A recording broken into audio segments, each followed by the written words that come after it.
मगध में एनडीए 30 से 35 सीटें जीत सकता है और महागठबंधन 17 से 22। तो ये वो क्षेत्र था जहां पिछली बार महागठबंधन बेहतर किया था, वहां भी इस बार आगे एनडीए दिखाई दे रहा है और जन स्वराज को यहां भी 0 से 1 सीट। तो इसके जुड़ते ही आप देखिए एनडीए 100 से 113, 122 चाहिए सरकार बनाने के लिए और 3 क्षेत्र हमने बताए हैं आपको सर्वे के हिसाब से, उसी में 100 को पार करता हुआ एनडीए दिखाई दे रहा है। अधिकतम 113 तक जा सकता है इन 152 सीटों में और महागठबंधन बहुत पिछड़ता हुआ दिखाई दे रहा है 42 से 55। मतलब मनोज जी का सर्वे अगर सही आंकलन दे रहा है तो इसके हिसाब से तो महागठबंधन लोगों के दिमाग में कभी घर कर ही नहीं पाया इस चुनाव में कम से कम। और एनडीए इस जैसे जैसे वोटिंग की तारीख आती गई वो गैप को बढ़ाती गई। अभी 152 सीटों का सर्वे हमने खोला है, उसी में 100 से 113 3 क्षेत्र आपको हमने बता दिए हैं, मगध, अंगिका और इसके अलावा मिथिलांचल। मनोज जी बाकी कहानी आप बताइए। देखिए, जो आपने कहा कि भाई एनडीए यहां भी बिछड़ रही है, जैसे अब मगध वाला एरिया ले लीजिए तो पटना की 14 सीट 9 सीटें हार चुकी थी बीजेपी वहां पे, लेकिन इस बार इससे अच्छा परफॉर्मेंस करते हुए दिख रही है।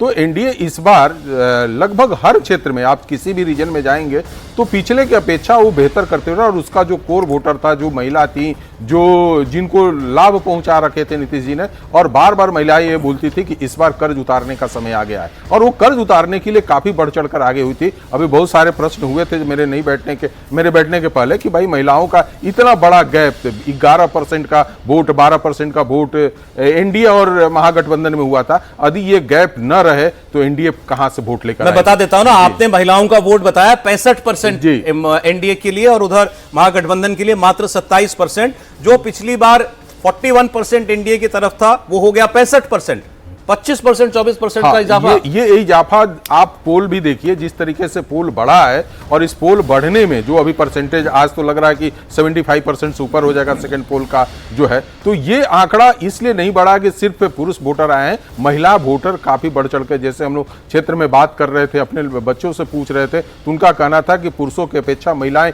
काफी लंबी लाइन लगा के खड़ी है। और शाम का 6:30 बजे की बात थी, कैमूर के कुछ जिलों की बात मैं बता दूं, रोहतास के कुछ जिलों की बात बता दूं, गया के कुछ जिलों की बात बता दूं, वहां पे मुझे जो लोगों का कहना था कि 9 बजे रात तक भी पोल चल सकता है। तो ये आंकड़े जब आएंगे तो जो मैं 75% का बता रहा हूं आपको, हो सकता है कि इससे भी ज्यादा बड़ा हो और पूरा ओवरऑल आंकड़ा लेकर चलेंगे तो पिछली बार के जो वोट पोल है उसमें में और आज के पोल में कम से कम 15% से ऊपर का भी आपने अलग अलग जाति का क्या रुझान रहा वो सब भी डेटा निकाला होगा। लेकिन अगर महिला वोट 65% एक तरफ है तो फिर तो कहानी यहीं खत्म हो जाती है। कहानी तो इसीलिए मैंने खत्म किया ना, मैंने कहा कहानी को आगे बढ़ाया, मैं तो रखा ही हूं। अरे एक और क्षेत्र बता देता हूं आपको, भोजपुर का इलाका, यहां 67 सीटें हैं और भोजपुर के 2 पार्ट हैं।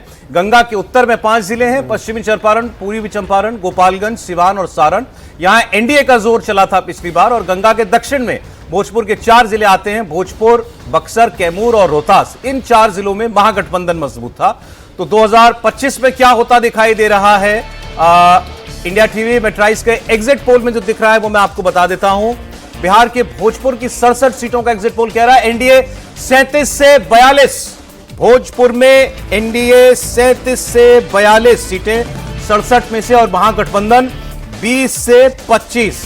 तो टक्कर भी थोड़ी बहुत ही दे पाई महागठबंधन।